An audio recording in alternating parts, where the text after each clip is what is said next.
Olá, senhores, tudo bom? Boa tarde a todos. Muito obrigado pela presença. Me dá um joinha aí, por favor, aí no chat, aí está tudo ok? Se estão me ouvindo bem, por gentileza.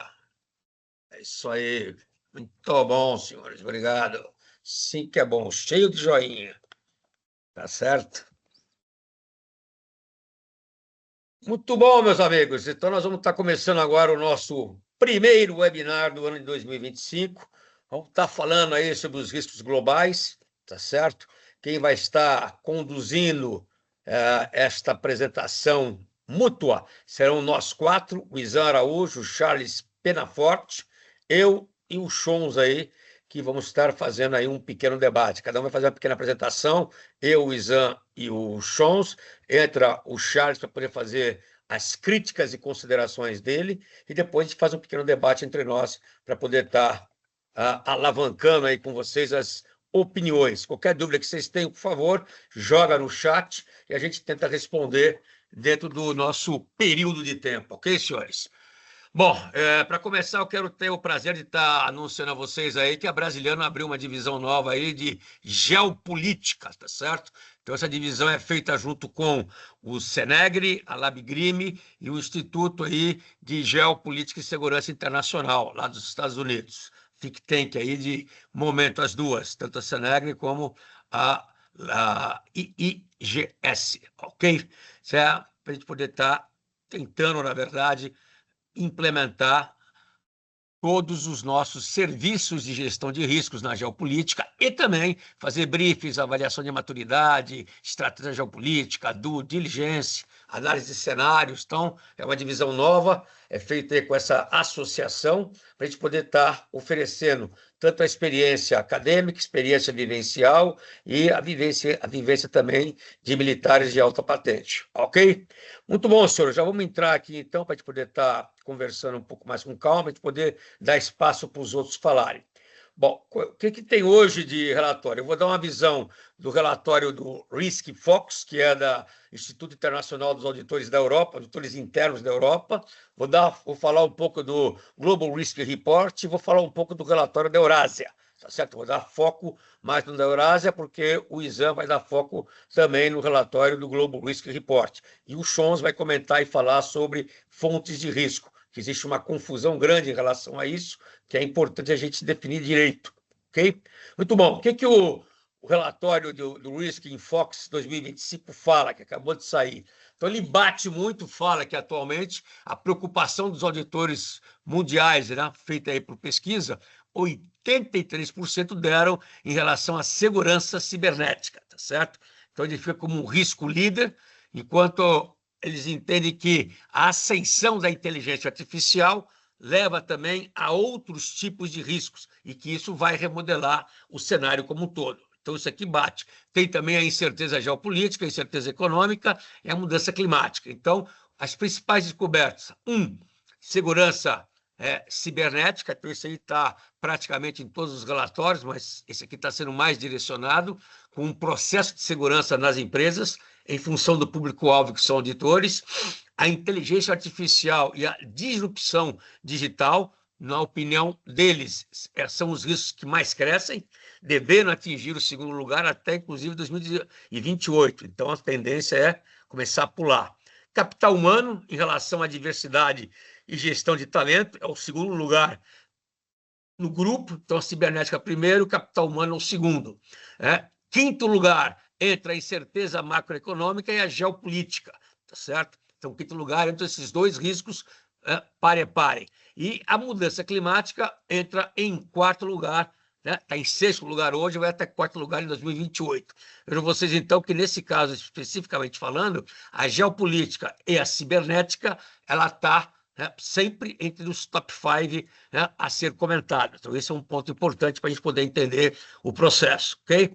Aqui entra no Global Risk Report. Aí eu tenho uma crítica a fazer, porque eles colocaram os dois riscos com maior, na verdade, motricidade, tá certo? Entre eles, ou seja, um influencia, o outro também é influenciado, então passa a ver que eles são riscos de ligação, tá certo? Mas existe uma dicotomia no meu ponto de vista, tá certo? O ano passado, eles colocaram como os dois riscos motrizes, pode reparar o tamanho da esfera aqui no gráfico, a polarização social e a desaceleração econômica no mundo, o que eu considero mais lógico na minha cabeça. Embora se possa considerar só o risco de polarização social, tá certo? Ele tem razão, porque, na verdade, o cyber influencia a polarização social e vice-versa, quer dizer, um se alimenta do outro. E, nesse caso aqui, ele colocou a desigualdade de uma maneira indireta. Se a gente for olhar aqui, na verdade, o que acontece, né, no Global Risk Report, você tem a desigualdade aqui, você tem o cyber aqui, e no meio do caminho você tem a polarização. Então, teoricamente, ele está batendo aqui que bate aqui, vice-versa. Na minha ótica, aí a opinião depois o Chon vai criticar, o Charles pode criticar, na minha ótica, eu considero que seria também a polarização igual ao ano passado, tá certo? Eu acho que isso é um ponto para a gente poder repensar um pouquinho. Ou pode ter sido também erro aí de impressão, esfera e o diabo, mas acho que não, que você veio do original, então está aí colocado de maneira clara, tá certo? Então, a interdependência de 2024, na minha interpretação, fica mais lógica, mais clara, né? Mas é um ponto a gente ser pensado. Outro ponto importante é que, para o Brasil, nenhum desses riscos, tanto cibernético como a desigualdade ou a polarização, apareceram nos 5 riscos top. Então, nós temos aí 3 riscos econômicos, né, nas 3 primeiras prioridades, temos um risco de meio ambiente e um risco social, mas não é um risco social tão forte como os outros.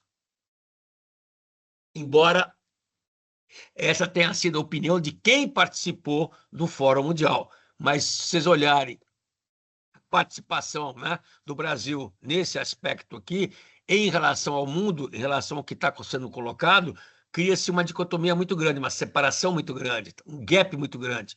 Então, aqui não tem a preocupação do cibernético, não tem a preocupação da desigualdade social e muito menos da polarização. Fato que, né, especificamente falando, né, o mundo como um todo, média do mundo, se preocupa com isso. Então, bandeirinha para nós, a gente ficar um pouco mais ligado em relação a isso, ok? É importante a gente frisar agora essas diferenças, porque nós temos que estar reavaliando. Como tem muito relatório, a nossa obrigação e a do mercado qual é? Tem que olhar os relatórios e fazer uma síntese depois. Nós vamos fazer isso numa segunda rodada e aprofundar mais os assuntos, inclusive com uma opinião nossa sobre a questão da interconectividade em riscos, que é um ponto muito importante. Já a Eurásia, ela tem os 10 riscos dela, os 10 riscos dela, dos 10 dela, a grande maioria em cima do Trump, então, e inclusive ele bate muito na questão do americano, dos Estados Unidos, está gerindo, interferindo no mundo como um todo. Mas começa com o G0. O G0 é o seguinte: não existe hoje país no mundo capaz de conduzir uma agenda global e manter a ordem internacional. Ele fala que é um déficit de liderança global que está se tornando criticamente perigoso. Então, todo mundo está olhando o seu umbigo, ninguém quer assumir essa postura, esse pepino, de estar gerindo, né, ou influenciando nisso de maneira clara. Aí ele bate em cima do Trump já, começa a bater em cima do segundo mandato dele, que não será como o primeiro, porque ele já tem uma experiência muito grande, tá certo? E ele já vai entrar forte nesse primeiro ano, fazendo o que ele acha que tem que ser feito, e com isso vai impactar de maneira clara a economia dos Estados Unidos e vai ter uma série de desavenças em relação ao mundo, tá certo? Então ele tem isso daqui. Fala da desagregação dos Estados Unidos e da China, o detente estabelecido pelo Biden continua, tá certo? Manteve aí as tensões, ainda está mantendo, tá certo? E o retorno de Trump vai colocar mais fogo na fogueira, ou seja, vai quebrar aí a estabilidade, vai desencadear, na verdade, um completo desacoplamento em relação ao relacionamento geopolítico, que, teoricamente, é o mais importante do mundo, e aumenta um risco de ruptura econômica e possível crise entre Estados Unidos e China, o que pode perturbar o relacionamento mundial, tá certo? Aí ele fala aqui do Trump de novo, bate no Trump Onyx, que ele chama aqui, para fazer piada nele, que diz ele que ele vai herdar a economia mais robusta que está tendo hoje, a economia americana mais robusta, mas suas políticas prejudicarão sua força neste ano, por meio da inflação e crescimento reduzido. Então, a inflação vai subir e vai ter um crescimento reduzido os Estados Unidos, em função do Trump, especificamente em função dele. Ele fala que a Rússia ainda é um país desonesto, é um país ainda mafioso, tá certo? Ele fala que aqui está no quinto risco, lá no ano passado estava no sexto risco, tá certo? Obrigatoriamente. E este ano diz que Moscou vai buscar políticas que vão minar a ordem global liderada pelos Estados Unidos, apesar de um provável cessar-fogo na Ucrânia. Então ele está apostando que Trump vai forçar a barra, e é verdade, porque o Zelensky já abriu porta para isso, né? E a Rússia vai tomar medidas hostis e assimétricas contra os países da União Europeia, particularmente aqueles que, na linha de frente, continuaram, né, a apoiar políticas antirrussas, tá certo? Então, mas ele considera a Rússia um país mafioso, tá certo? Ele fala que, na verdade, ele tem aí, né, ele chama do eixo dos RUGs do ano passado, que é o eixo do mal, né, a parceria militar estratégica com o Irã, Rússia, Irã e Coreia do Norte, ainda pode perturbar significativamente a ordem estabelecida. Ele diz também que o Irã está nas cordas, então é um leão ferido, tá certo? Não que ele não tenha unha, mas está ferido, e tanto é que ele não reagiu forte como deveria ter reagido quando Israel bateu pesado lá na faixa de Gaza, bateu pesado no Líbano, destruiu o Hezbollah e etc. Então ele fala que o Irã nunca esteve tão fraco há décadas, que com essa guerra que teve agora no Oriente Médio, mostrou-se, na verdade, que ele não está tão bem como ele achava que estaria, ok? Ele fala na questão do mercado, que o mercado em si, tá certo, vai ficar bom para alguns países apenas, para a minoria, e a grande maioria vai sofrer muito agora em 2025, incluindo o Brasil. Então, ele está esperto a ter um rude despertar. Né? O que é um rude despertar? A gente vai acordar com uma sensação horrorosa, porque vai ter recessão, teremos instabilidade e vamos ficar mais pobres obrigatoriamente. Fala que as duas maiores economias do mundo estão prontas para exportar perturbações para todos neste ano, causando um curto-circuito na recuperação global e acelerando a fragmentação geoeconômica. Então, a gente vai ter um ano extremamente tenso na visão da Eurásia. Fala do risco de IA também, igual fala também os riscos do Focus, né? Do Risk Focus, que é dos auditores, bate na inteligência artificial, bate que não tem governança, bate que tem novos modelos capazes de agir de forma autônoma, e isso aí é preocupante, porque não está tendo limite, não está tendo ordenamento mundial em relação a isso. Então, se perder a governança da inteligência artificial, cria-se, na verdade, um caos aí automatizado, tá certo? Então, ele fala que a cooperação internacional vacila, os riscos e danos colaterais da IA desvinculada vão se multiplicar. E aí cria, na verdade, uma situação complicada. Ele fala que existe no mundo hoje espaços sem governo, ou seja, tem países que não têm governo algum. Então, ele bate aqui na questão do Haiti, bate a questão do Sudão, da Líbia, da Nigéria, da Síria em si, tá certo? Então, isso é o processo que ele está dizendo. E que, como não tem uma liderança forte, esses países vão ficar à mercê de quem der a primeira bocanhada, na verdade, que vai pegar, na verdade, pela força e aí colocá-lo debaixo do jugo deles. O caso, por exemplo, da República do Congo tem outros interesses, tem a Rússia e os Estados Unidos, os dois, inclusive, investiram naquilo ali, um a favor, outro contra, mas, no fundo, o objetivo é um só, é a área de minerais críticos que está sendo, na verdade, atacada. E como os países não têm nenhum tipo de domínio, ficam extremamente frágeis, né, em relação a serem, na verdade, invadidos, conquistados, etc. Porque os países maiores estão fazendo esse tipo de ação e não está tendo nenhum tipo de punição, tecnicamente falando, pela ONU, não é certo? Então, isso aí deixa completamente espaço aberto.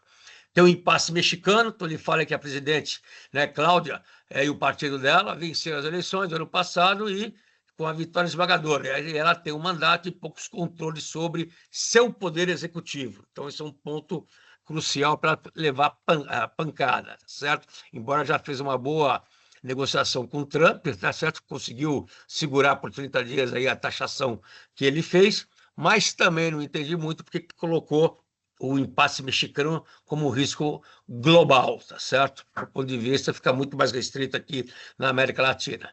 Ele fala que tem um tapete vermelho para o Trump, que ele fez no primeiro ano de mandato dele, excelentes relações internacionais, né, e conquistou uma série de tratados bons, né, para os Estados Unidos e para o mundo, né? Entre eles o Acordo de Livre Comércio dos Estados Unidos, o Acordo de Abraão, compartilhando, né, os custos, inclusive, com a OTAN, e novas e mais robustas alianças, né, de segurança na Ásia, tá certo? Então, isso foi que ele fez no primeiro mandato. Nesse segundo mandato dele agora, dizem que, na lógica dele, ele vai ter algumas vitórias, mas não tão boas como foi o primeiro mandato. E com isso vai tumultuar toda a relação, tá certo, externa dos Estados Unidos. Então, ele fala que é um ponto para poder estar olhando com muito carinho, porque na visão deles, Trump vai causar um caos absoluto na política externa americana, uma duplicação dos constantes conflitos e imprevisibilidade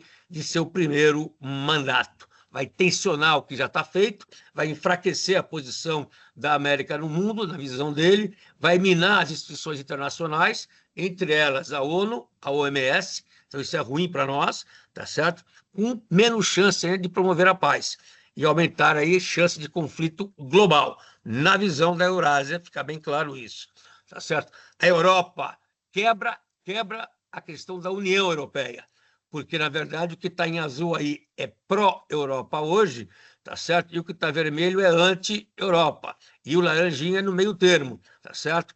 E o amarelinho também. Mas ponto importante, ele fala que o azulzinho todinho, embora seja grande, ele está enfraquecido cada dia mais e pode perder nas próximas eleições os governos que são pró-União Europeia. Então, na visão dele, vai ter um problema sério em relação a isso no futuro próximo. Fala da transição energética global, hoje está estagnada, tá certo? Ele fala, na verdade, que a tendência a médio prazo é ela voltar a alcançar ou a avançar rapidamente. Por quê? Porque os preços da transição energética para sair do fóssil são muito boas, então a tendência é caminhar. Neste momento, está estagnada, não cresceu nada, não cresceu muito, e com o Trump, a situação é de incentivo para que faça apenas perfurar poços. Essa é o que ele fala. Bom, o que passa aqui nesses slides todos que nós vimos até agora aqui? A situação do mundo não é boa, exige das empresas que tenham uma estratégia clara de quê, senhores? Construção de resiliência. Então, esse é o caminho que as empresas têm que tomar. Construção de resiliência. Ou seja, preciso ter um processo estruturado de endurecer, de estruturar a minha resiliência, ou seja, a minha pancada que eu vou levar. Quando levar a pancada, eu tenho que voltar mais forte, que é o processo que está abaixo aí da 31.050, que é o processo da Arara. Então, eu preciso antecipar através de cenários prospectivos. Então, cenário é uma matéria, uma disciplina que tem que ser incutida, né, no nosso dia a dia. Temos que trabalhar com cenários obrigatoriamente para tentar visualizar o que vem pela frente. Então, isso é um ponto. Temos que ter resistência e absorção. Eu só vou ter resistência e absorção se eu souber o que vem pela frente, ou estimar o mais parecido possível. Senão, eu vou sair com uma reação totalmente emocional, translocada, que não vai dar em nada, tá certo? E tenho que ter uma resposta que tem que ser adaptativa ao modelo ou ao contexto que está impactando a empresa. Isso daqui, senhores, só tem um caminho, é fazer o framework da 30.050. Olhar esse framework aqui, por exemplo, tá certo? O que isso aqui dá para nós aqui, na verdade? Dá que eu começo com a inteligência aqui e da inteligência traço cenários e jogo para cá e levanto quais são os riscos, tá certo? Essa é a grande sacada. Então, eu preciso traçar cenários aqui na inteligência. Posso para quê? Para que eu possa estar avaliando quais são as criticidades e motricidades. Então, tem que fazer aqui impacto cruzado, tem que fazer aqui interconexão, tá certo? Então, isso aqui é importante eu estar, na verdade, implementando. Ok, senhores? O que eu tinha que falar com vocês era isso. Então, esse sobrevoo aqui foi para vocês entenderem que existem outros relatórios de riscos. O Izan agora vai assumir, ele vai estar falando agora especificamente do Global Risk Report, e vocês vão ver que também tem processos aí que podem ser conflitantes na análise que ele fez. Izan, bola é tua, então.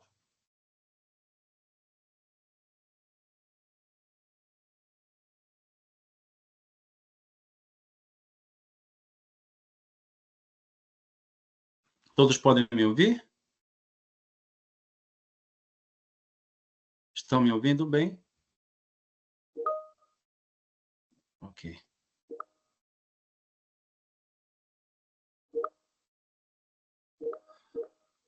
Tudo bem. Vocês estão vendo a imagem cheia? Estão vendo? Pessoal Perfeito, Isan. Imagem e áudio ok.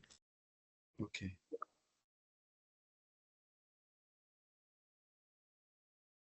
Muito bem. Bom, em primeiro lugar, quero agradecer ao Brasiliano, né, pelo convite de participar de um evento tão importante, que é falar sobre os riscos globais, que tem um impacto fundamental nas relações internacionais. Eu não sei por que os cursos de relações internacionais, de geografia, ainda não despertaram para a importância de compreender os riscos, né, numa perspectiva da análise de gestão de risco corporativo, né, porque o framework da ISO, do COSO, e todas essas práticas internacionais permite ao analista geopolítico a fazer um processo estruturado para sua análise, né, técnica a respeito das relações internacionais. Muito bem, a gente vai falar hoje sobre, então, os riscos globais de 2025, né, e os impactos, né, nesse ano.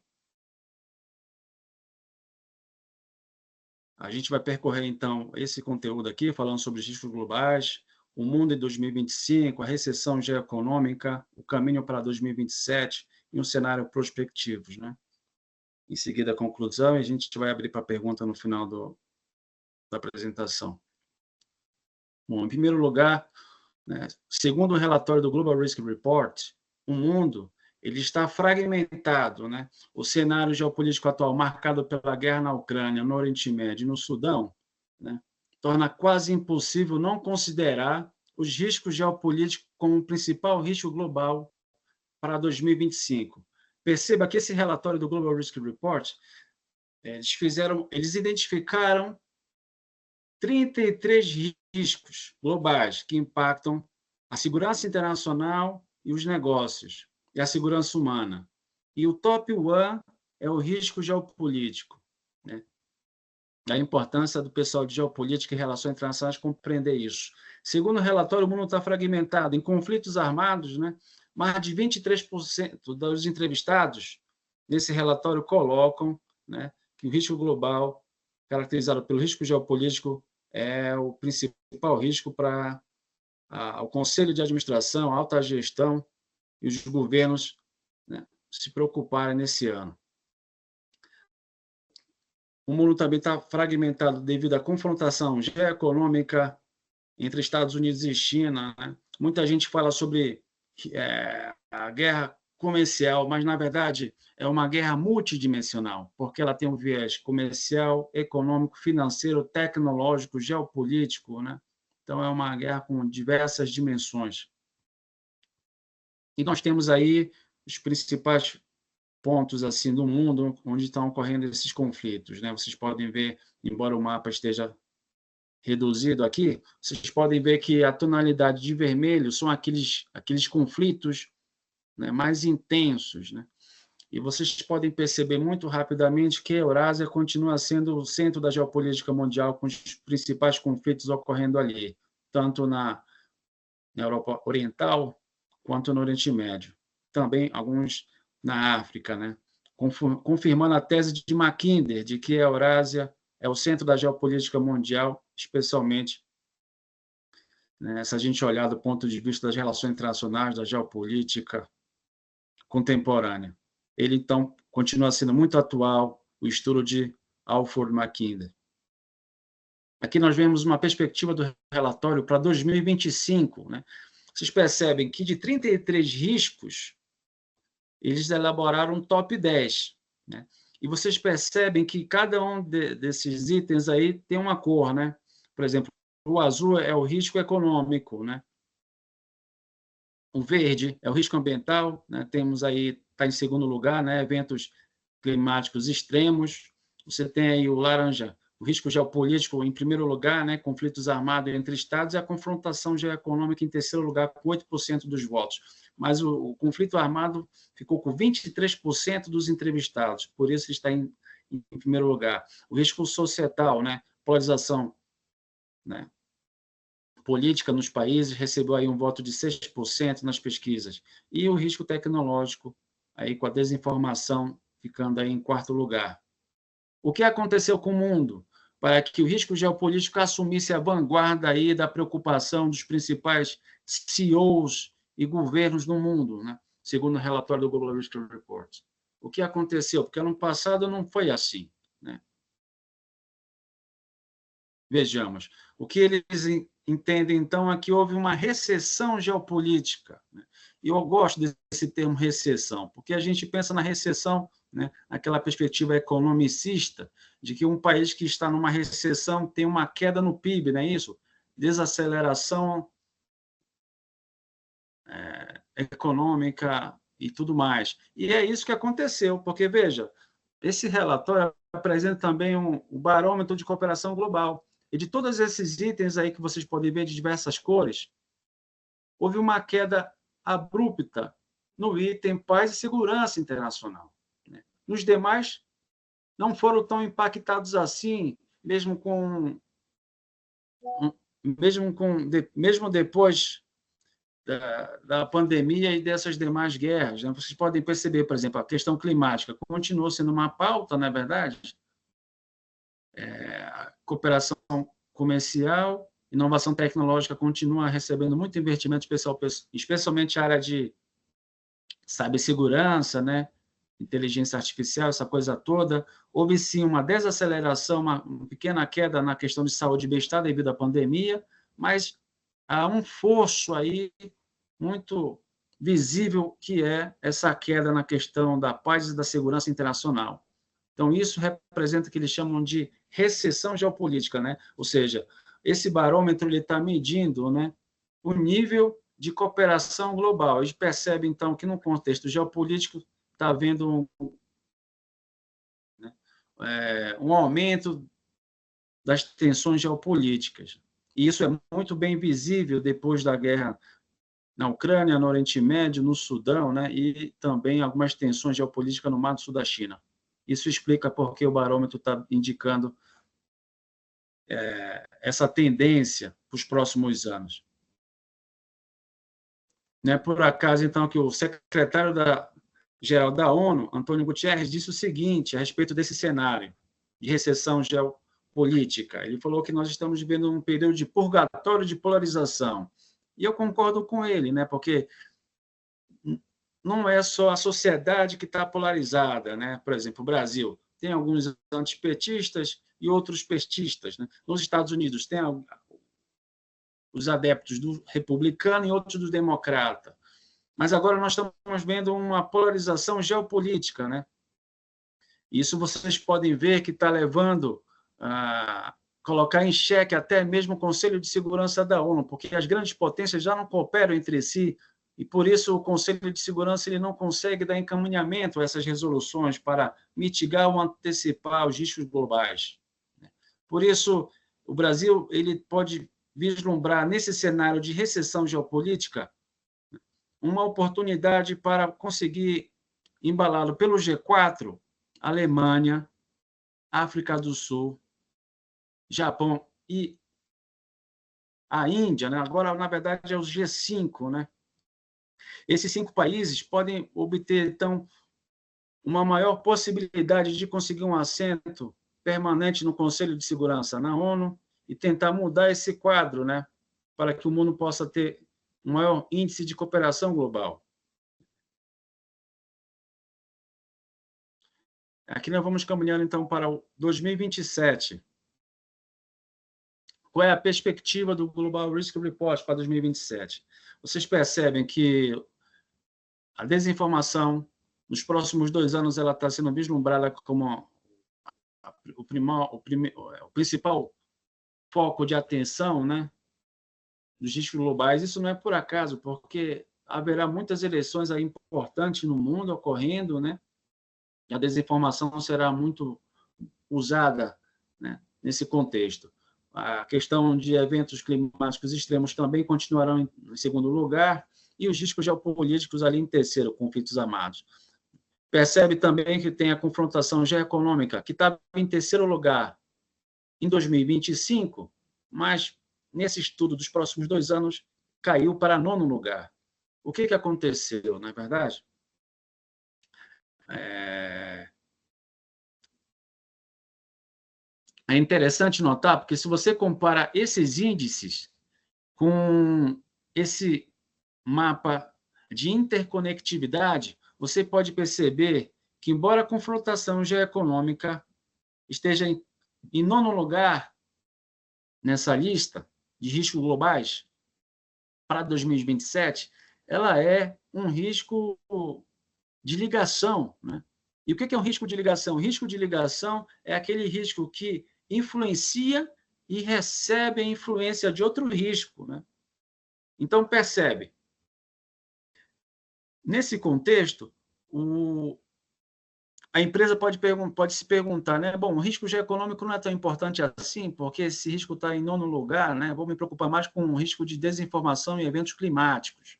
Mas não é bem assim, porque, veja, o risco cibernético ele pode influenciar o risco geoeconômico e o risco geoeconômico influenciar a disrupção na cadeia de suprimento. Isso vai impactar na veia na empresa, por mais que ela tenha medida de controles, né, para mitigar uma provável disrupção na cadeia de suprimento, vai ficar sempre aberta ali um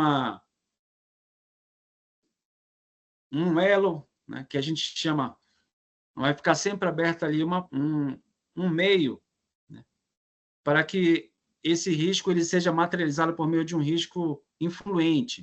Me explico? Então, é importante atentar para os riscos também de ligação, né? Porque ele tem a capacidade de fazer o efeito dominó, né? Impactando na segurança internacional e nas empresas. Aqui nós vemos o cenário prospectivo para 2000, né? Nós estamos em 2025, né? Aqui para os próximos 10 anos, então para 2035. Veja qual é a perspectiva, né, do relatório do Global Risk Report. Eles colocam 64% dos entrevistados acreditam que o mundo está caminhando para uma ordem mundial multipolar, né, que é a maior parte aí desse gráfico, né? Já 19% dos entrevistados acreditam que o mundo está indo para uma ordem bipolar, né? E essa relação China e Estados Unidos. Por outro lado, 9% acreditam que haverá uma reconfiguração da ordem internacional, né?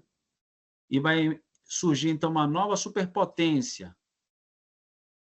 E, por fim, 8% acreditam que os Estados Unidos vão continuar na vanguarda dessa ordem mundial. A questão que se coloca é: qual será a nova potência hegemônica mundial? Já pararam para pensar sobre isso? Se a gente se debruçar sobre esse relatório do Global Risk Report, isso é uma questão central para refletir. Será que é a China? Ou será um sistema multipolar sem uma única superpotência dominante? Bom, de acordo com as pesquisas, né, 64% acredito que será nesse sentido, né, um sistema multipolar sem uma única superpotência dominante. Aqui eu trago para vocês uma análise do professor Giovanni Arrighi, da sua teoria do círculo sistêmico de acumulação, para pensar justamente que nós estamos, sim, conforme diz o relatório do Global Risk Report, nos encaminhando para uma nova ordem mundial multipolar. E ele defende isso através dessa teoria do ciclo sistêmico de acumulação, em que vocês têm um ciclo de quatro etapas. Eu tentei reduzir aqui para 3, para ficar mais explicativo, né? A primeira etapa é a expansão material, ou seja, o crescimento econômico ele é impulsionado pela produção industrial da grande potência mundial, né? E depois tem a segunda etapa desse ciclo sistêmico, que é a etapa de financiarização, né? o capital migra para o setor financeiro, né? E ele acaba passando por um processo de desindustrialização. Isso vai levar à etapa 3, uma crise sistêmica de hegemonia e a transição hegemônica para uma outra superpotência. Então, isso o professor Giovanni Arrighi ele sistematizou como sendo um ciclo sistêmico de acumulação. É assim que funciona, né, as grandes tendências geopolíticas mundiais. E ele percebeu isso à luz da história. No seu livro O Longo Século XX, ele percebeu 4 ciclos sistêmicos de acumulação que marcaram a economia mundo ao longo da história, né? Primeiro tivemos o ciclo genovês, na sequência o ciclo holandês, no século XIX, o ciclo britânico, né? O Reino Unido se torna um centro industrial e financeiro global, e posteriormente o ciclo americano, né? Os Estados Unidos basear a sua liderança numa tríade, que seria a seguinte: a hegemonia do dólar, no petróleo e na tecnologia. Mas ele está entrando em declínio devido à financiarização, né? E à rivalidade com a China. Por fim, pessoal, eu concluo dizendo o seguinte: o cenário prospectivo elaborado pelo Fórum Econômico Mundial prevê uma ordem mundial multipolar, conforme foi feita a pesquisa, né? Mais de 60% dos entrevistados acreditam nisso. Isso indica o quê? Indica que estamos numa fase de transição do ciclo de hegemonia americana para um novo ciclo sistêmico de acumulação, marcado pela ascensão de novos blocos de poder, né? O que Giovanni Arrighi já tinha previsto há mais de 30 anos no seu livro, O Longo Século XX. Por fim, eu concluo dizendo que o futuro ainda é VUCA, né? É volátil, é incerto, é caótico e é ambíguo, mas os padrões históricos sugerem que o cenário geopolítico está se movendo para uma nova ordem mundial, possivelmente liderado pela China ou por uma coalizão de países emergentes, seja o BRICS, né? Ou outros blocos que podem se desdobrar a partir disso. Essa transição, no entanto, será marcada por tensões geopolíticas, crises financeiras e incertezas geoeconômicas. E é o que o Global Risk Report chama de recessão geopolítica, esse momento que nós estamos passando. Obrigado.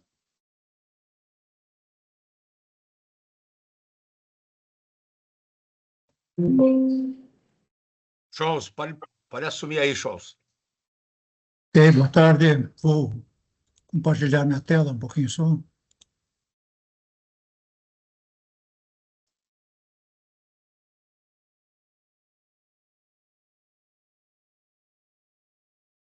Estão vendo a tela? Isan, está vendo a tela? Sim, estou A vendo. imagem está ok, Estamos Charles. vendo. Bom, nós vamos, no âmbito deste webinar, nós vamos dar uma rápida repassada sobre a questão das fontes de risco e dos riscos delas derivados no contexto desses riscos globais, riscos emergentes que nós estamos estudando. Então, nós vamos seguir este sumário aqui. Fontes de riscos emergentes 2025, os riscos emergentes, as estratégias em face de fontes de risco externas, né? E, por último, uma conclusão.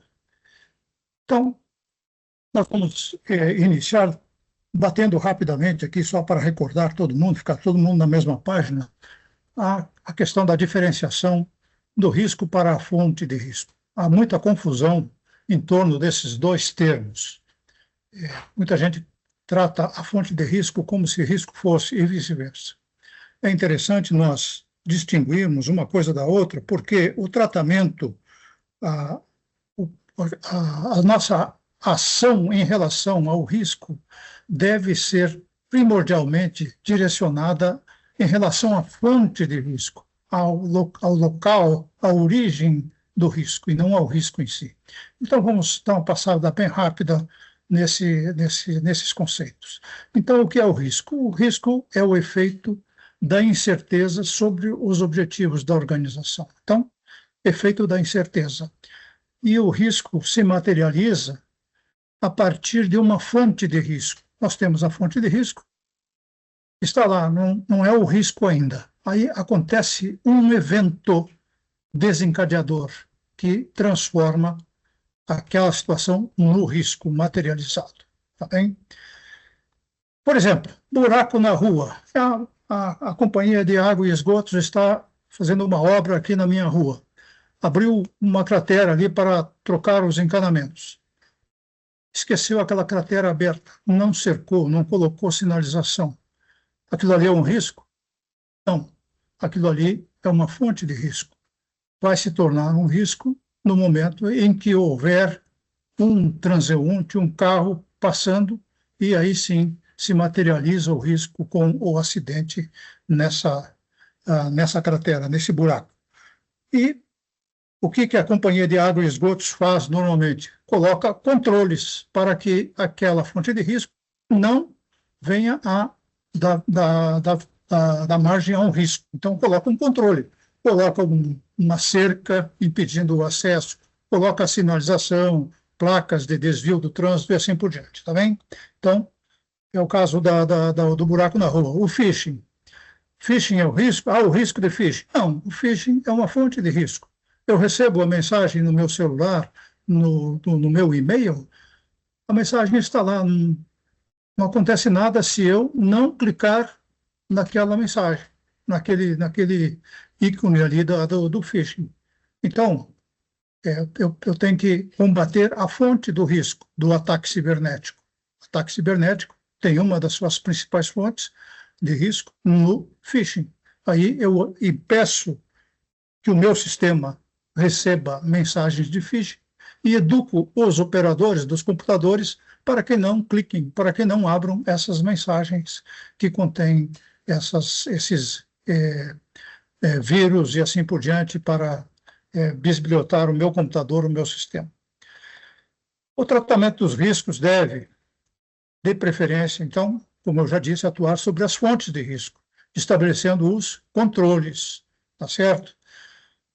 E é claro que, nesse nível que nós estamos falando aqui agora, de fontes de riscos estratégicos, riscos globais, nós não temos controle sobre as fontes de risco. E daí o que eu vou fazer? Vou cruzar os braços, vou sentar e vou chorar? Não, existe uma outra estratégia, existe uma outra maneira de lidar com esses riscos, com essas fontes que estão fora do meu controle. Bom, as principais fontes de riscos emergentes, essas fontes são várias fontes, mas eu levantei 3 aqui para não ficar não me alongar demais. Então, são 3 fontes. A primeira delas eu coloquei aqui o patrimonialismo e associado ao ultranacionalismo, que nós estamos assistindo em diversos países do mundo, inclusive os países mais influentes do mundo, estão indo nessa direção. Então, nós estamos saindo de governos participativos, essencialmente democráticos, para governos patrimonialistas, em que o público é confundido com o privado. O público se confunde com o privado. E o importante é agradar o patrão, agradar o chefe, o imperador, o presidente, seja lá quem for, e a sua família, os seus mandados. E ninguém tem coragem de discordar dessa autoridade suprema que talvez esteja acima até da própria divindade. Então, isso é a primeira fonte de risco, é essa aí. O patrimonialismo associado ao ultranacionalismo. E isso aí está subvertendo a ordem internacional como nós, da nossa geração, nós conhecemos. Nós conhecemos essa ordem, uma ordem internacional, de certo modo participativa, apesar de todos os problemas. Muitos de nós participamos em trabalhos de organizações internacionais. Eu, por exemplo, estive em 2 missões de paz da ONU, embora, apesar de todos os problemas, havia, sim, um propósito, havia gente honesta trabalhando e bem intencionada, e houve bons resultados, sim.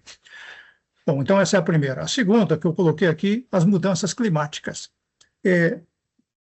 Quando o brasiliano apresentou, as mudanças climáticas aparecem como um risco. Não. As mudanças climáticas são uma fonte de risco. e existem diversos riscos delas decorrentes.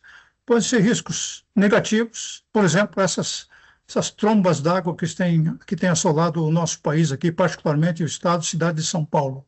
São riscos negativos. Por outro lado, regiões polares estão se tornando, aos poucos, regiões férteis, em que provavelmente no futuro haverá grandes plantações de cereais, né? Vão se transformar no celeiro do mundo, enquanto o atual celeiro do mundo se transforma em deserto. Aí é risco negativo. Por exemplo, partes do território brasileiro que estão virando deserto. Tá? Então temos que prestar atenção nessa questão das fontes de risco e da confusão que é feita com os riscos. E a terceira fonte de risco que eu coloquei aqui é exatamente a questão da tecnologia. Tá? Então, os avanços na inteligência artificial e na automação é uma fonte de riscos positivos? Sim, claro que sim. Mas também é fonte de riscos negativos. Eu vou colocar aqui apenas os negativos, que os positivos não preciso aqui falar neles, tá bem? Então, aí estão as fontes de risco, e eu vou bater agora uma por uma, levantando bem rapidamente quais são, no meu entendimento da pesquisa que eu fiz, quais seriam os principais riscos derivados de cada uma dessas três fontes que eu levantei aqui. Então, a primeira fonte de risco é o patrimonialismo / ultranacionalismo. E aí eu levantei a primeira, escalada das tensões geopolíticas, coincide aí com o que o brasiliano e o Izan já mencionaram. Conflitos armados entre estados é um dos grandes riscos levantados ali pelo Fórum Internacional ali que o Izan levantou. A falência de estados, então estados falidos, vários estados na África, o exemplo citado no Haiti, vários estados falidos e as populações em sofrimento. Disputas comerciais, sanções econômicas, que nós estamos assistindo aí no dia a dia, no nosso noticiário. A desestabilização de regiões inteiras, por exemplo, no continente africano, no Oriente Médio, por exemplo. Tá? A interrupção de cadeias de abastecimento. Por exemplo, neste momento, a trégua entre Israel e o Hamas está por um fio de cabelo. Se essa trégua for interrompida, se voltarem as operações de guerra, qual vai ser a consequência imediata disso aí? De novo, os fretes vão subir de preço, porque a travessia ali pela rota do Mar Mediterrâneo, Canal de Suez, Mar Vermelho, vai ficar novamente ameaçado ali no Estreito de Hormuz pelos rebeldes Houthis, que estão dominando 2/3 do território do Iêmen, e são aliados do Hamas e financiados pelo Irã. Então, de imediato, essa é uma fonte de risco, essa interrupção do cessar-fogo aqui já em si é um risco, sim, mas se analisarmos, desse risco decorrem outros riscos, como, por exemplo, esse encarecimento dos fretes, do transporte marítimo, né, através daquela rota que encurta bastante o caminho para as transações econômicas. Bom, a polarização social, nós vemos isso acontecendo em vários países do mundo, inclusive no Brasil. Divisões sociais e políticas, não é que as pessoas pensem de modo diferente, sentem para discutir, não. A situação chegou a um ponto tal hoje que, se você não pensa como eu, você é meu inimigo. Se você não concorda com o que eu digo, você passou a ser meu inimigo. Nós estamos nesse ponto. Falta total de diálogo, inclusive dentro das famílias. Eu tenho assistido a esse tipo de coisa acontecer. Então, realmente, isso é um risco enorme e está presente, está em andamento. Polarização social, divisões sociais e políticas dentro das nações, dentro dos países e entre as nações. Bom, depois nós temos um outro aqui que é o ressurgimento dos rogue superpowers, o império da lei do mais forte. Sempre foi assim, né? Mas era disfarçado. Hoje não. Nós estamos com essa lei do mais forte aberta para todo mundo, assistir, não, você vai fazer assim porque eu sou mais forte e eu determino, e você que é o mais fraquinho, você cumpra se você é inteligente, senão sofra as consequências. Então, essa é a diplomacia que nós estamos assistindo. São as superpotências egoístas, egocêntricas, que só pensam no próprio umbigo, no bem-estar das suas populações, mas mais importante do que as suas populações, o bem-estar dos seus partidários, dos seus familiares, dos seus apaniguados, dos seus aduladores, dos seus bajuladores. É isso que nós estamos assistindo. E, por último, aqui, o último risco que eu levantei aqui dessa fonte de risco, patrimonialismo, ultranacionalismo, a fragmentação global. Fragmentação global. Então, esses organismos internacionais estão simplesmente se evaporando. Qual é o poder que a ONU tem hoje? Qual é o poder da Organização Mundial do Comércio? E por aí afora. Tá? Então, é uma pena que esteja sendo assim, e é como eu disse no início, a ordem internacional que nós nos habituamos a ver está se esfacelando, está se desmantelando. É uma pena. Bom, vamos para a segunda fonte de risco, que eram as mudanças climáticas, o aumento da frequência de eventos climáticos extremos. Né? Isso aí, para uma larga parcela da população, inclusive pessoas muito bem situadas, isso aí não existe. São os famosos negacionistas. É como existe uma história antiga que diz que os filósofos, os cientistas da Atlântida provaram por A mais B para os governantes da Atlântida que jamais poderia haver uma situação em que a Atlântida ficasse submersa. E no momento em que a Atlântida foi para o fundo do mar, eles estavam provando por A mais B, os teóricos estavam provando por A mais B que aquilo não poderia acontecer. Essa é uma história antiga que eu li há muitos anos atrás. Acho verossímil, tá? Que são os negacionistas, tá certo? Então, os eventos climáticos estão aí, como eu já falei,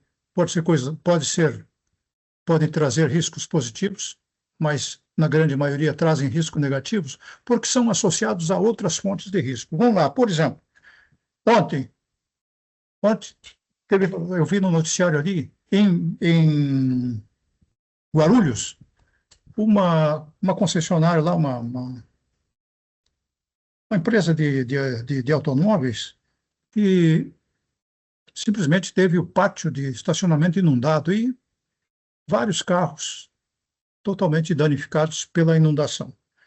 Daí a culpa da prefeitura, culpa de quem não tomou as providências, e assim aí começam a buscar os culpados. Daí, é claro que, num primeiro momento, uma desculpa muito boa, mesmo para os negacionistas, é dizer que isso é culpa das mudanças climáticas. Bem, eu concordo, mudanças climáticas estão impactando aí, são uma fonte de risco para esses riscos aí de inundações, de alagamentos, toda essa tragédia que essas populações dessas áreas de risco estão enfrentando. Agora, tem um outro aspecto também, que se chama, uma outra fonte de riscos, que se chama impermeabilização do solo. Porque se nós formos para uma área do interior, de fazendas, etc., ninguém está preocupado com inundações. Choveu 100 milímetros em uma hora. Ótimo. 100 milímetros são 10 centímetros de água sobre o solo. Não tem problema, infiltra e não tem problema nenhum. Acontece que nas cidades, do jeito que nós, de forma tão inteligente, construímos as nossas cidades, os estacionamentos, os pátios das casas, dos edifícios, tudo impermeabilizado, a água não tem como se infiltrar no solo, ela vai correr, vai para onde? Para os locais, claro, rio abaixo, e lá vai aglomerar, vai acumular e vai causar esses transtornos todos que nós estamos presenciando. Então, tem que haver o controle. Nós temos a fonte de risco, tá?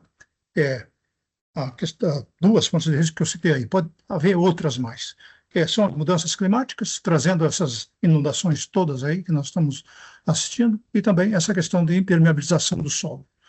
Um controle, talvez, seja um investimento para tirarmos um pouco desse excesso de impermeabilização de locais em que não há necessidade de serem impermeáveis. Bom, vamos em frente então aqui, eventos climáticos trazendo o risco 10, impactos isso que nós vimos falando, impactos devastadores em ecossistemas e comunidades humanas e deslocamentos forçados de populações, por exemplo, arquipélagos do Pacífico que estão ficando submersos. Aquelas populações vão ter que ir para algum lugar, não vão ficar morando embaixo d'água.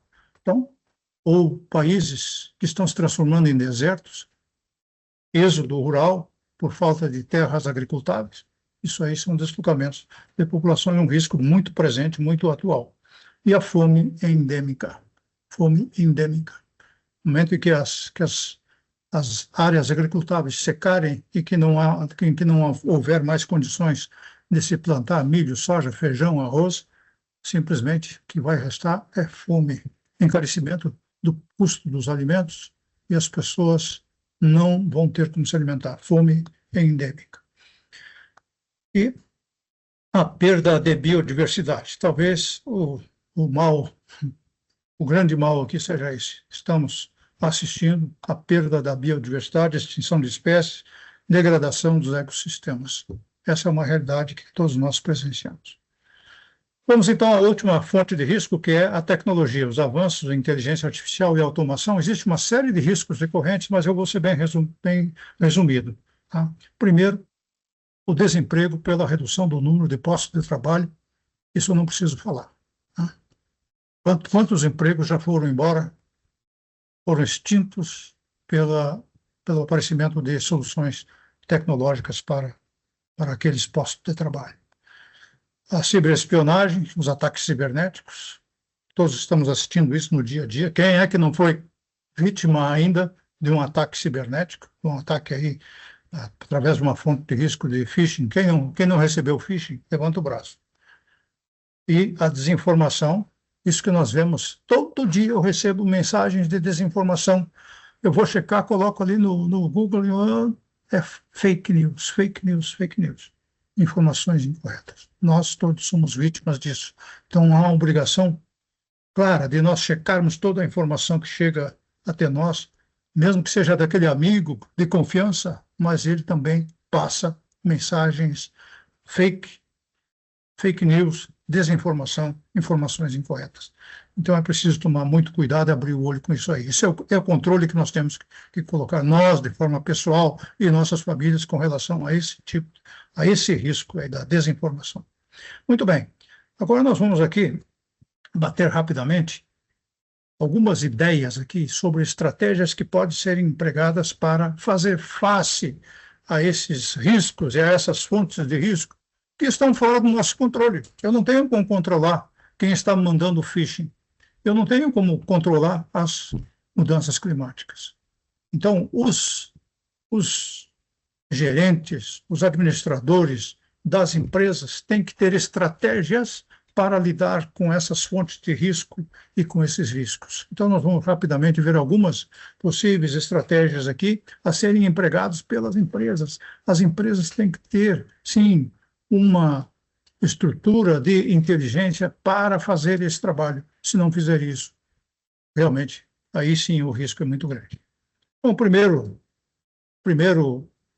primeira estratégia que eu citaria aqui é a gestão de riscos. Então, ter uma estrutura de gestão de riscos, um sistema que identifique, avalie e controle ameaças potenciais. E, a partir dali, estabeleça planos de contingência. Né? Como o brasileiro falou, resiliência, construir resiliência. Né? O que é resiliência? Eu levo a pancada e retorno para o mesmo lugar onde eu estava. Aí tem uma outra palavra que foi bolada por um escritor aí, Nassim Taleb, que é a tal da a antifragilidade. Ele diz, antifrágil é aquele que não é apenas resiliente.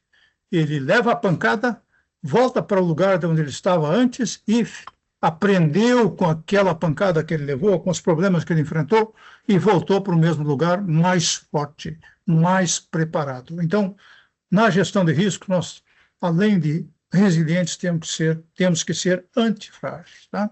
Então, planos de contingência, diversificação de fontes de insumos e de fornecedores, e aí muitas outras providências que podem ser tomadas. Uma segunda estratégia é o monitoramento contínuo. Então, aquilo que eu falei, um sistema, tem que ter uma equipe de inteligência verificando continuamente as tendências, quais são as tendências do mercado naquele produto no qual eu me especializo, aquele produto que é o da minha especialidade, da minha empresa. As mudanças regulatórias, as decisões dos tribunais, os eventos geopolíticos que podem impactar a empresa e seus produtos. A diversificação. Não posso ficar no galho seco, né? Porque se de repente eu produzo um produto só, produto singular, para exportação, está indo muito bem, todo mundo gosta do meu produto. De repente, aparece um concorrente que produz alguma coisa de melhor qualidade, que cumpre todas as finalidades pela metade do preço, e a minha empresa quebra. Então, a diversificação é muito importante. Reduzir a dependência de uma única fonte ou duas fontes de renda, de receita ou mercado. Tem que ter vários mercados, tem que ter diversificação de suprimentos também, né? Parcerias estratégicas, é importante estabelecer parcerias estratégicas com outras empresas e organizações, pode ser da minha área, pode ser de áreas complementares, né? Para compartilhar riscos e recursos. Então, compartilha o bom e o não tão bom assim, tá? Então, as joint ventures, alianças comerciais e colaboração em pesquisa e desenvolvimento. Esse aqui todo mundo faz, né? Seguro, inclusive, não precisa ser empresário, mas se você tem uma casa, você faz seguro. Se você tem um carro, você faz seguro, porque ninguém é doido de ficar sem fazer seguro.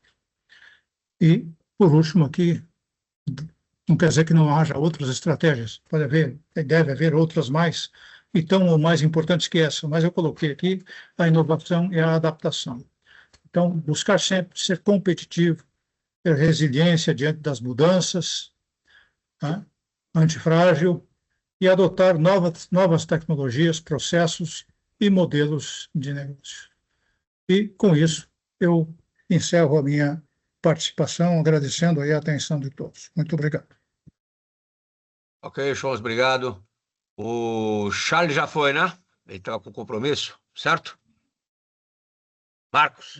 Certo, correto. Então tá bom, então. Bom, para a gente poder são 4 horas já e 5 minutos, senhores, vou só fazer uma pergunta para o Chonzi e para o Izan, e aí a gente faz, se tiver alguma pergunta de vocês, a gente procura responder, ok? Izan, gostaria que você desse um overview para a nossa plateia aí, sobre a questão específica que você comentou bastante do risco geopolítico, sendo, na verdade, um risco de ligação e influenciador de outros riscos. O que você pode dizer um pouquinho mais sobre isso, para o pessoal ficar plugado, na verdade, que tem que pilotar e monitorar esse tipo de risco?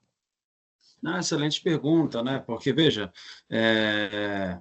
geralmente o pessoal ele presta mais atenção nos riscos com alto nível de criticidade naquela matriz de risco, né? E, às vezes, como vocês viram nos últimos relatórios do Global Risk Report, o risco geopolítico não figurou ali no top 10, né? Então, às vezes, nesse sentido, o empresário, né, ou o governo podem dar mais atenção para aqueles riscos com maior nível de criticidade e deixar no segundo plano a geopolítica. Mas se esquece que precisa também tomar cuidado com o risco geopolítico, porque é um risco estratégico e ele vai impactar na veia no planejamento estratégico da empresa, né? Impedindo, assim, de atingir os objetivos de médio e longo prazo. E como é que é isso? É porque é um risco de ligação, né? Que recebe influências, mas também é influenciado. Ele recebe a influência e é influenciado. E ele também pode gerar, né, o efeito dominó. Então, por exemplo, imagina as tensões geopolíticas ali no Mar do Sul da China. O empresário pensou só na medida de controle para a disrupção na cadeia de suprimento. Mas esse risco ainda continua pulsando, por mais que ele tenha medida de controle para mitigar os impactos ali na disrupção na cadeia de suprimento. Porque o risco ainda continua pulsando, embora ele tenha medidas de controle. Porque ele não atentou para o risco geopolítico, de tensões geopolíticas ali no Mar do Sul da China, envolvendo as tensões com Taiwan, com a China, envolvendo os Estados Unidos, né? E isso vai impactar na veia, porque a nossa indústria farmacêutica necessita mais de 30% dos insumos dali. Então, é importante, portanto, atentar para a interconectividade entre os riscos, porque os riscos não estão isolados como se fosse uma ilha, mas estão tudo interligados, né? Ok, boa. Show, você falou aí, na verdade, do descredenciamento, né, das instituições internacionais, ONU e por aí afora. Dá uma palhinha para nós aí sobre a importância de ter os organismos internacionais sendo, na verdade, o fiel da balança, porque hoje isso não existe, como você bem disse. Qual é o perigo que nós temos aí de maneira clara, além, obviamente, da lei do mais forte, né? Então, qual que isso vai e por que determinados países ou determinados, né, autocratas assim pensam e acham que tem que bater nisso para poder descredenciar as instituições? Bom, a ONU, nós todos sabemos, né, a ONU foi criada para ser um, um fórum não apenas de debates, de discussões, mas também de tomada de decisões envolvendo os diferentes países do mundo. Era para ser quem pensou nesses organismos, né? Havia uma outra, antes da ONU, havia um outro organismo que também não funcionou e foi substituído depois da Segunda Guerra Mundial pela Organização das Nações Unidas, em que todos os países deveriam ser iguais. No entanto, cinco deles foram considerados e são considerados mais iguais do que os outros. São os membros permanentes do Conselho de Segurança da ONU, o que é um absurdo. O que é um absurdo. Por coincidência, esses 5 membros os 5 membros permanentes do Conselho de Segurança, né? Os outros todos membros do Conselho de Segurança são por rotação, né? Mas esses são permanentes, sempre estão lá e com direito a veto, com direito a veto. Se eles não concordarem com uma decisão, eles vetam e acabou. Mas mesmo assim, apesar dessas falhas que qualquer um de nós observa e conclui sobre essas falhas, mesmo assim, a ONU teve boas realizações e ajudou muitos países em conflitos, em guerras civis, a conquistarem um caminho. Eu, por exemplo, estive em 2 países como observador e como oficial de delegação da ONU. Em Angola estava destruída pela guerra civil. Havia anos que Angola vinha naquele ritmo, e a ONU, de fato, foi capaz, ali, com a participação, inclusive, do Brasil, com tropas do Brasil no prosseguimento, a deslanchar e ter um governo, né, e atender a população de uma maneira, vamos dizer assim, não vamos dizer exemplar, mas é um país comum, um país como tantos outros, e não era. Outro país em que eu estive foi a antiga Iugoslávia, que se fragmentou e iniciou ali uma guerra fratricida entre os países que integravam a antiga Iugoslávia, né? Particularmente entre a Sérvia e a Croácia, e envolvendo a Bósnia-Herzegovina. Então, a participação da ONU lá para consolidar a paz e fazer com que esses países resultantes do desmembramento da antiga Iugoslávia tivesse uma existência normal, como tem hoje, né? Desde a Eslovênia, a Croácia, a Bósnia-Herzegovina, Sérvia, Montenegro, são países hoje com governos funcionando, etc. Então, a ONU teve muitas realizações positivas. Cheia de defeitos, sim, como eu já citei, no meu entendimento, o mais importante. Mas era muito melhor do que não ter nada, porque daí cada um vai fazer de acordo com o que acha que é certo, não haverá uma legislação internacional. Hoje nós temos o Tribunal Penal Internacional. Tudo bem, tem vários países que não se submetem à autoridade do TPI, mas o Brasil, por exemplo, aceita a autoridade do TPI.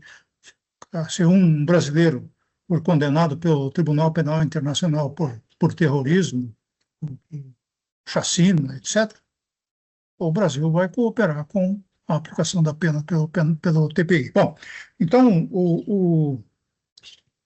é o que vamos dizer, nós experimentamos. Na nossa geração, nós conhecemos isso aí. E daqui para frente é possível que a gente nós estejamos saindo dessa fase de uma certa ordem internacional para uma grande desordem internacional, em que manda o que pode e obedece quem tem juízo.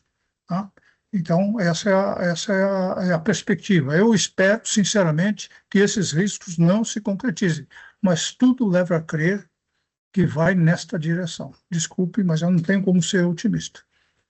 Então, na verdade, na sua visão, é conflito pela frente, que a consequência é essa, né? Não tem jeito, não tem outro caminho, né? Ou vai ser subordinado, né? Ou o país vai abaixar e dar o amém ali para o mais forte, é isso?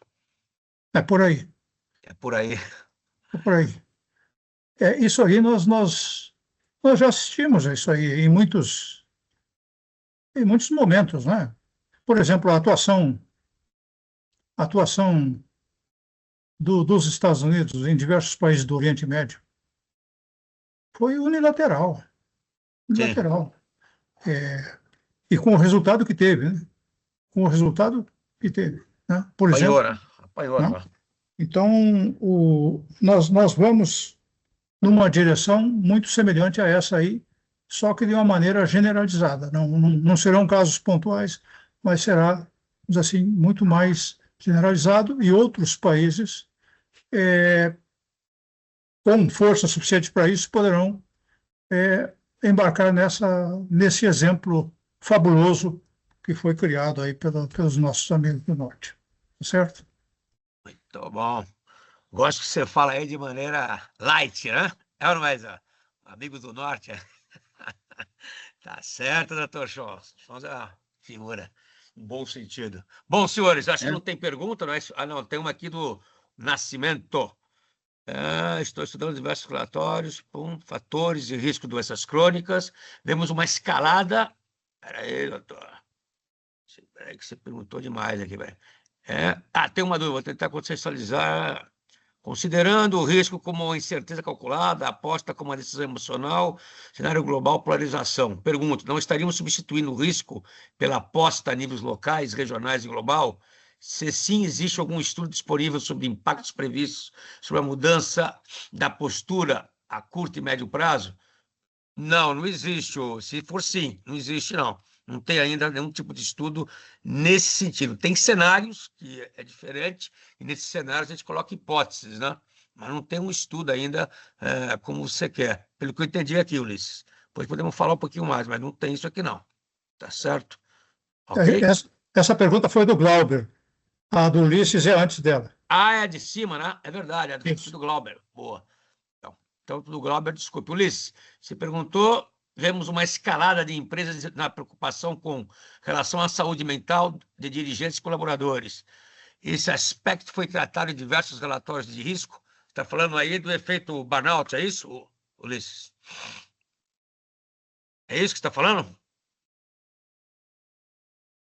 Porque o burnout aí, pelo que eu sei, não é considerada doença, né? Não é doença.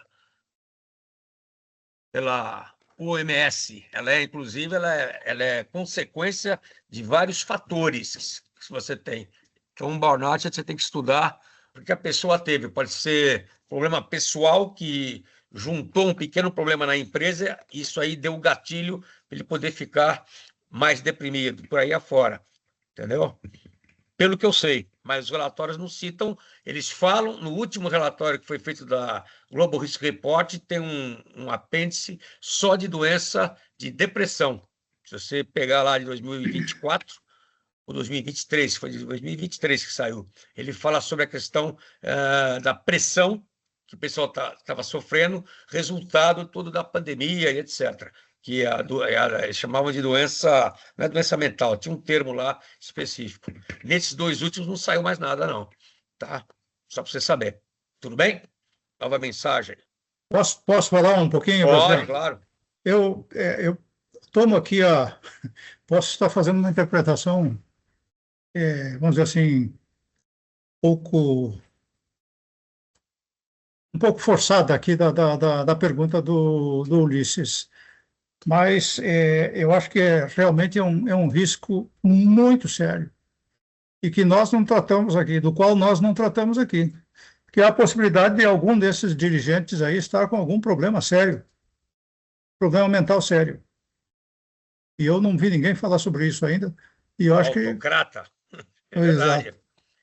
É Não que, sei se, não sei se na a minha pergunta visão, tem isso esse é um tema sentido. para debate, mas é bom. Na minha visão, isso chama picaretagem, viu, Chons? Picaretagem pura, né? No meu ponto de vista. Porque as pessoas têm o senso, mas...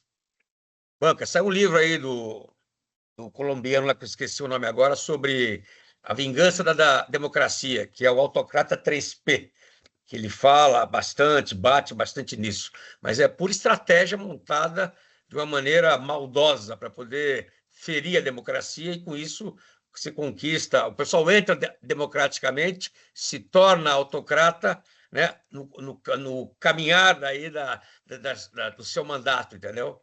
Destruindo aí as relações, destruindo aí criando a polarização, criando pós-verdade, que é mentir o tempo inteiro. Então, isso é uma estratégia feita para justamente destruir o que estamos vivendo hoje. Deixa eu tentar aqui, o Alfredo Taranto. Qual o risco que a corrupção endêmica e a infiltração da Ucrânia exerce na governança e confiabilidade nas instituições brasileiras? Vamos lá. Na minha opinião, e foi dito isso pelo subsecretário lá de Segurança Nacional, certo? Onde ele, inclusive, foi lá para Brasília para poder ser o pessoa responsável para tratar sobre o crime. O Brasil está no estado pré-máfia. Pré-máfia. Até agora, infelizmente, o Senasp e o governo federal não fizeram absolutamente nada para combater de forma efetiva. Como a distribuição das OCRINs pelo Brasil está cada vez maior e cada vez entrando em mais território, tá certo? Em mais instituições, tá certo? Eu diria para você que não tem risco. Isso já está acontecendo. Já está acontecendo. Então, a infiltração já é uma realidade, no meu ponto de vista. Aqui em São Paulo, nós temos informações que, inclusive, houve infiltração na Polícia Militar de São Paulo, foi descoberto, o pessoal estava na Academia do Barro Branco e por aí afora. Na legislação nossa, né? No mandato legislativo, várias pessoas aí, vários candidatos ligados ao PCC. A empresa que estava pendurada aqui em São Paulo na questão dos ônibus, pendurada no PCC, quem deu o aval, quem não deu. Então, você está vendo que isso é uma realidade nua e crua, né? Então, não é que tem risco. Para mim, isso já é uma realidade. Ok? Qual seria o maior risco energético para o Brasil frente ao cenário geopolítico da energia global? Chons, quer responder aí? Chons e Zan? Mais difícil, eu passo a bola para os dois aí, né? A gente poder fechar aqui. Eu acredito que nessa questão do risco energético, aí, o Brasil tem uma posição relativamente privilegiada pela diversidade de opções que nós temos, né? Nós temos desde o petróleo, temos as fontes de água, né? Os rios, os lagos, temos a possibilidade de utilizar energia eólica. Na parte de combustíveis, nós temos aí a produção de álcool e assim por diante. Então, o Brasil, se for observar por esse lado, o Brasil é um país praticamente que está sozinho aí, nessa área, é um país privilegiado. Temos que administrar bem essa situação para não andarmos com os burros na água, mas é a realidade. O Brasil tem uma posição privilegiada na área energética, a maneira como eu vejo. Não sei o que o Isan podia falar sobre isso aí.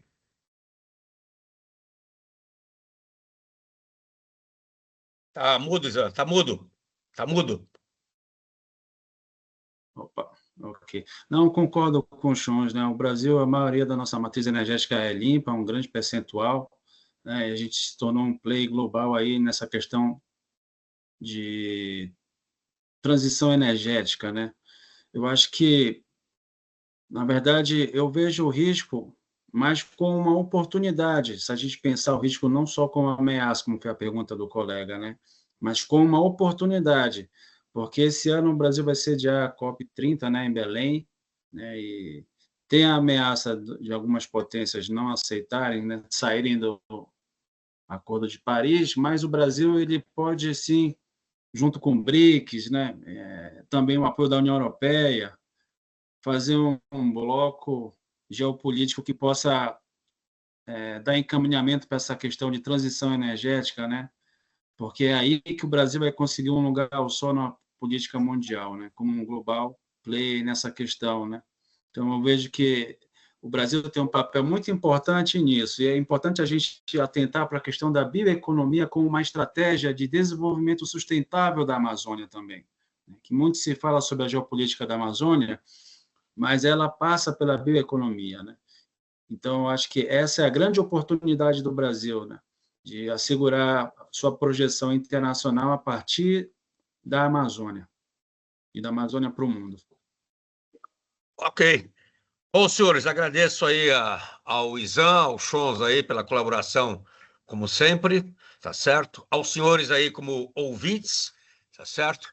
A paciência de vocês, agradeço aí a plateia, agradeço aí a audiência e já convido vocês para o outro webinar que teremos em breve. Vai ter um webinar específico agora de geopolítica também, de risco Brasil, risco político, um pouco mais para frente, onde a gente vai detalhar mais esses quesitos, ok? Aí vai ser 2, 3 horas aí de discussão para a gente poder estar tendo mais tempo para poder apresentar e trabalhar. Senhores, muito obrigado e até a próxima, então.